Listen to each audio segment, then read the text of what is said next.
Hello, I'd like to welcome all of you to GRHD121 Digital Illustration. My name's Adam Purvis. I'll be your instructor for the term. I've been a graphic designer for almost 15 years now, working primarily in publishing. I work for a magazine right now called Horse and Rider, where I've been for more than 8 years. We were based in the Dallas, Texas area, but for the past 4 years we've been located up here in Boulder, Colorado. My wife and my children and I live in Broomfield, Colorado, which is pretty much directly between Denver and Boulder. My wife's name is Becky. I have 2 sons, Atticus, who's 8, Holden, who's 5, and 2 dogs, Milo and Sunday.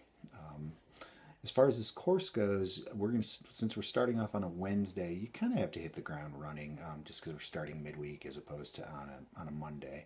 But because we're starting midweek, the only thing due the first week is your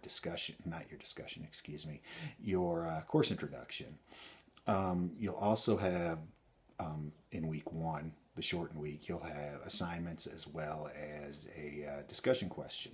If you can get those in by the end of week 1, which is June 1st, that would be ideal, because otherwise the assignments are actually due. Week 1 and week 2 assignments are due by Sunday, June 8th, which means if you don't get any of it in before, or get any of it in early, you're going to have quite a bit to do by the 8th, to essentially 2 weeks worth of work. So try to pace yourself coming in, get some stuff done early so you're not just saving it all to the last minute.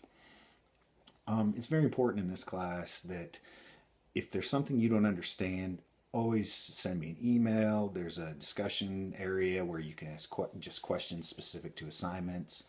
I want to make sure that you know what's expected of you for assignments and projects, because that's going to make you able to excel.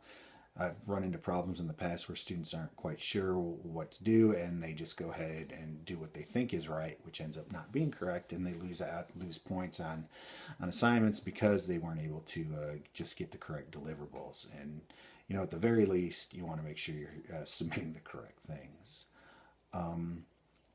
Illustrator, you're going to have 2 projects in here. One is a logo assignment. One is an illustration, a digital illustration that has a communication component, which means you're not just doing a illustration, you're also working with type and getting a message across to an audience that you're targeting with your communication to try to get them to act. Design, ultimately, whatever you're doing in design, is about communication, and it's about communicating a message to a target audience and getting them to act based on that communication. So everything you do, regardless of the course you're working in, whether it's a website or print or obviously advertising, marketing, anything like that, you want to think about who you're communicating to. Even if you're going into animation, the animation you create is targeted toward a specific audience, so you always have to have that audience in mind. And if you have that, you're willing to put in the background research before you do a project, for instance, if you're doing a logo for an electronics retailer, you would go in and really research what logos are out there for other electronics retailers, so you know what's out in the market, and that can feed into what you're doing for your design. The more research you can bring to a design, the better that design is likely to be. So, but again, if you have any questions, always feel free to contact me. I have office hours every week. I believe it's at Tuesdays from 6:30 to 7:30 Mountain Time. I'm available then. I'm available via email, and I'm available via the phone, as long as you're not contacting me too late. So hopefully we'll have a great term. This is a fun class. You are going to have to work, being that it's a relatively short period of time. You're getting quite a bit in that short period of time. But hopefully we'll all have fun and learn a lot. So again, if you need to contact me, I'm available. Have a great term. Thanks.